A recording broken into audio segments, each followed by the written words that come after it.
So this is Lily. She's 13, and after this long winter, we've got a bit of a job grooming her. I've already started somewhat, so you can see here where I clipped her under her collar, and then here she actually found a spot where there's very likely a foxtail, so we'll end up digging into or reaching into there under sedation and getting that foxtail out. And she does have a lot of awns, various types of seeds and stuff that are really bad about getting into the coat. And with this kind of coat, you can see that in here. So there's a foxtail. It's working its way down. And then there's, oops, and here's my assistant, his favorite job is rolling in all the hair after it's done. And then, these are the different brushes that I use. And a lot of the hair that I've already gotten out. I like this one for areas where the fur is really long and kind of going to get down under. This is a little bit better for the fur that's a little bit shorter and can get under the or pulling apart the mats and getting it to come out. And also for shedding, even if you don't have mats, it helps to shed a lot of the other undercoat. This one broke. It's not great. I don't like the loose tines on it.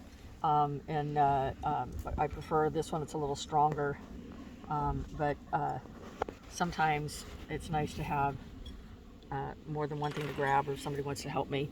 I haven't really used this one a whole lot. Basically you're just kind of brushing through. It's maybe more of a finishing brush or something that I haven't really, it doesn't work that great. And then I have scissors for cutting out mats. So sometimes when you get a big wad, then what I'll do,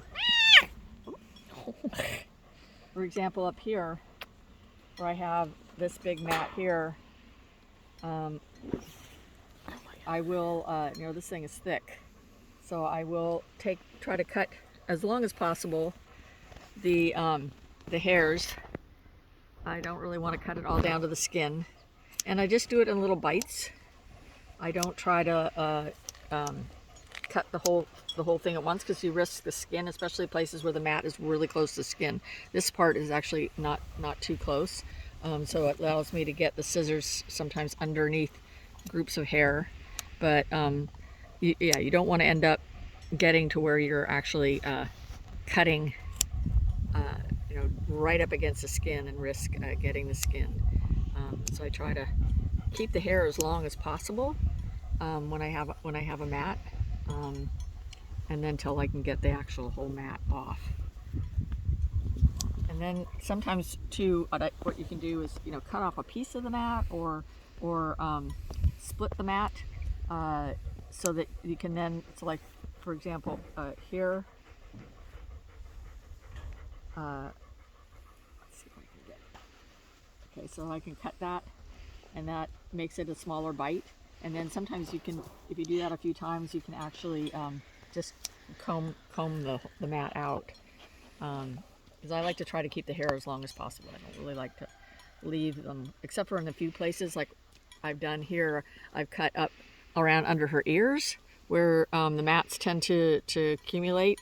And then and I'll put something on it to calm the skin afterwards. And under her collar, so that she's less likely to form mats. And then I will later, when I will sedate her to deal with the foxtails, and then at the same time what I'll do is I'll clip all the fur between her toes, because you can see that in between the toes they collect a lot of the grass on, so she doesn't have a graining track here, but eventually these things will move, because they have a tendency to go and move in one direction. And as you can see, we have lots of foxtails in this field that will also, they get up in the toes. And so before the foxtails really start moving out and their going to seed, I will try to get all the hair out of the toes. There, so there's the mat, and that I don't have to pull her hair too much. And then when I brush it out, all of this will fill back in when we get the rest of it, so it's not cut down to the skin. And then most of these other areas, we can actually just comb out, and it's just kind of pulling all the undercoat that she's shedding since it's now finally spring. I didn't do her earlier this year because it was so wet and cold. I didn't want her to lose all this protection that she has against the wet and windy winter. Yeah, but we don't want to end up leaving all these things in there. These things are nasty little suckers, and they're basically trying to just plant their seeds in the dog fur, and then the fur would come out, and then it would go. The seed would then end up in a new location. So it's a transport system for the seed, but unfortunately, for this breed of dog, which is a Maremma, it can actually cause them some injury and discomfort. And you can see Lily is pretty tolerant of being brushed. We do this twice a year, so she's learned. The worst part is trying to get the tail, because that is basically gets heavily matted with all those awns and stuff, and that if we have to, we'll end up shaving it, but we'll tackle the brushing it a little later, and probably under sedation, because that's her most sensitive place. Every dog's a little different, but she's very sensitive with her tail. And as you can see, she is very much awake. She's just tolerating this. We're not holding on to her or anything. And sometimes I have to. I mean, there's definitely ouchy spots. And that's basically Maremma grooming. We'll get you a picture at the end when she's all done and looking beautiful and ready to go. Well, she'll stay in her field. She's still in her field with her sheep here. She doesn't tolerate going away from her sheep for very long.